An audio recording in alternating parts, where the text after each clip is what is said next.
नाज़रीन, एक मशहूर कहावत है कि बहादुर मारे जाते हैं और जो जीनियस और ज़हीन होते हैं वो बिल आखिर कहीं ना कहीं जाके पागल हो जाते हैं।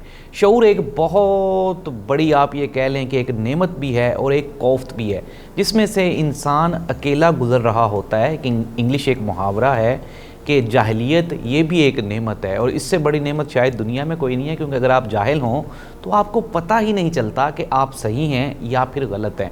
नाज़रीन, एक और कहावत है कि शऊर देना ये कोई जुल्म और जबर नहीं है, रास्ता दिखाना ये उकसाना नहीं होता, किसी को सीधे रास्ते पे लेके जाना या किसी को इल्म की कोई बात बताना ये भी कोई बगावत नहीं होती, बल्कि ये इंसानियत की फलाह होती है। और हमें चाहिए कि हम इन चीज़ों से दरकिनार करें और बजाय इसके कि हम जो बोलने की आज़ादी है उस पर पाबंदियाँ लगाएं और अपने आप को इतना समेट लें कि आपको ये मुआशरा एक घुटन ज़दा मुआशरा लगे, इसलिए आप इससे बच के रहें। और हमारी हुकूमत क्या कर रही है? हमारी हुकूमत सेम इसी पैटर्न पे चल रही है। हमारी हुकूमत चाहती है कि पाकिस्तान की कौम जाहिल रहे, खामोश रहे, ये कहीं एहतजाज ना करे। और फिर बिल आखिर होता क्या है? फिर या तो इस्लामाबाद होता है या फिर वो होता है जो आज पाकिस्तान में हो गया। नाज़रीन, आज आज़ाद कश्मीर पूरे का पूरा बंद है और वहाँ पे पहिया जाम हड़ताल है।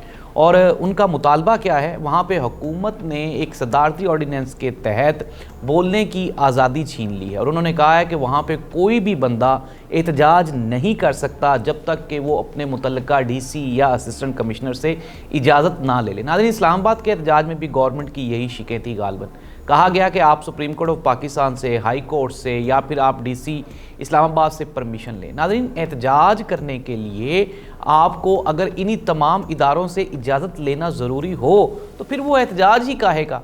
अगर आप मशीनरी को, हुकूमत को एक्सेप्ट इतना कर रहे हों तो फिर आपको एहतजाज करने की ज़रूरत ही क्या है?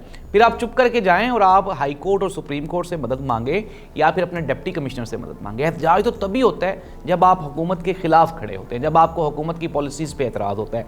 और आज आज़ाद कश्मीर भर में पहिया जाम हड़ताल है, वहाँ पे कारोबार ज़िंदगी बंद हो चुका है और ये सारे का सारा वो अपनी आज़ादी के लिए कर रहे हैं। हमने एक मतलब पीछे भी देखा था कि आज़ाद कश्मीर में चंद रुपए फ़ी यूनिट बिजली का बिल बढ़ाया गया था और उन्होंने पूरा मुल्क बंद कर दिया था। और कश्मीरी इस बात को साबित कर चुके हैं कि वो एक ज़िंदा दिल और बहादुर कौम है और जब आप उनके साथ कोई खिलवाड़ करेंगे तो फिर वो आपको इतना ईजी नहीं वहाँ पर वो सेटल होने देंगे।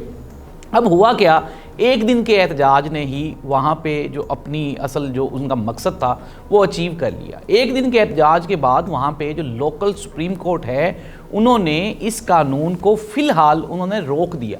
लेकिन कश्मीरी ये कहते हैं कि अनटिल अनलेस, जब तक नोटिफिकेशन नहीं हो जाएगा और ये लॉ ख़त्म नहीं होगा और जो गिरफ्तार शुदा हमारे कारकुनान हैं, हमारे शरीफ शहरी हैं, जब तक उनको रिहा नहीं कर दिया जाएगा तब तक हम लोग नहीं बैठेंगे। कानून क्या है? कानून ये है कि अगर आप एहतजाज करेंगे सरकार की मर्ज़ी के ख़िलाफ़ तो आपके ऊपर दहशतगर्दी की FIR दर्ज होंगी।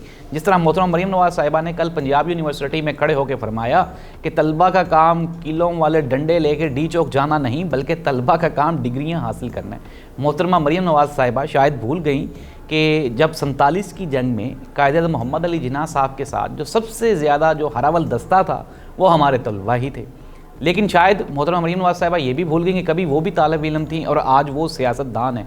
अगर तालिब इल्म सियासत में नहीं आएंगे तो फिर चोर उचक्के चौधरी ही सारे के सारे सियासत में आएंगे और जो हमारी सियासत का हाल है फिर ऐसा ही हाल होने वाला है। अब ख़बरें क्या हैं? ख़बरें ये हैं कि इमरान खान ने ये कहा कि मेरे पास एक बड़ा कार्ड है जो मैं वक्त आने पे खेलूँगा।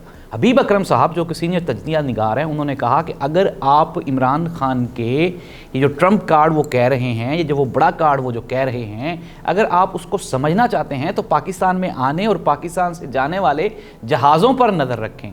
अब आपको मैं इसकी आसान उर्दू में तशरीह करके बता देता हूँ कि ये जो हमारे वज़ीर-ए-आज़म साहब हैं ये तीसरी मरतबा सऊदी अरब के दौरे पे गए हैं और सऊदी अरब ज़ाहिर सी बात है इनको कोई वहाँ पे खाना खिलाने तो नहीं बुला रहा। ज़ाहिर वहाँ पे मैंने आपको पहले भी कहा था कि ट्रंप डायरेक्टली इन्फ्लुएंस नहीं करेगा पाकिस्तान में। ट्रंप क्या करेगा? ट्रंप थ्रू सऊदी अरेबिया ही पाकिस्तान में इमरान खान की रिहाई के लिए प्रेशर बिल्ड करेगा। और मैंने आपको कल भी बताया था और आज भी बता रहा हूँ कि एक तो बिलावल भुट्टो ज़रदारी साहब की फैसल वावड़ा से मुलाकात, फिर उसके बाद बिलावल भुट्टो ज़रदारी की मौलाना फजलुर रहमान से मुलाकात। और आप ये देखें हुकूमत के लिए एक और बड़ा चैलेंज आ रहा है और वो ये है कि मौलाना फजलुर रहमान साहब ने 7 दिसंबर को इस्लामाबाद आने की कॉल दे दी है।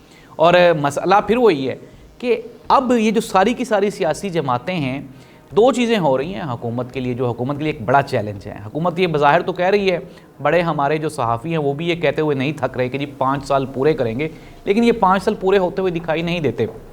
مختلف سیاسی جماعتیں اپنا اپنا احتجاج لے کے، ابھی پاکستان تحریک انصاف گئی، پھر اس کے بعد اب مولانا فضل الرحمان صاحب آ رہے ہیں، پھر اس کے بعد محمود اچکزئی صاحب نے بھی اعلان کیا ہوا ہے، تحریک لبیک بھی کچھ نہ کچھ احتجاج کی تیاری کر رہی ہے۔ یہ وہ پروسیسز ہیں جو حکومت کو انٹرنلی ڈیمیج کریں گے۔ حکومت یہ کوشش کر رہی ہے کہ جس طرح بلال بھٹو زرداری صاحب نے کہا کہ ایک تو بروٹل ڈیموکریسی کا نعرہ لگایا انہوں نے، اور پھر لاٹھی گولی کی سرکار کا انہوں نے دھمکی دی عوام کو، اور پھر آج ہم نے کشمیر میں دیکھ لیا کہ کشمیر کے ایک دن کے احتجاج پہ وہاں پہ صدارتی آرڈیننس معطل کرنا پڑ رہا ہے۔ اور اگر فار ایگزامپل اگر آپ پنجابی آپ کو سلام کر رہے ہیں اور آپ کے ظلم و جبر پہ نہیں بول رہے، تو آپ ان کا ناجائز فائدہ نہ اٹھائیں، بلکہ آپ اس موقع کو، اس وقت کو ایک نعمت سمجھتے ہوئے جو کچھ آپ کر سکتے ہیں وہ کر لیں۔ اور جو سب سے آسان کام ہے، میں حکومت وقت کو مشورہ دینا چاہتا ہوں کہ وہ اپنا سامان پیک کر کے ایز ارلی ایز پاسبل وہ جہاز میں بیٹھنے کی تیاری کر لیں، کیونکہ یہ قوم اب آپ کو جہاز میں نہیں بیٹھنے دے گی۔ اللہ حافظ۔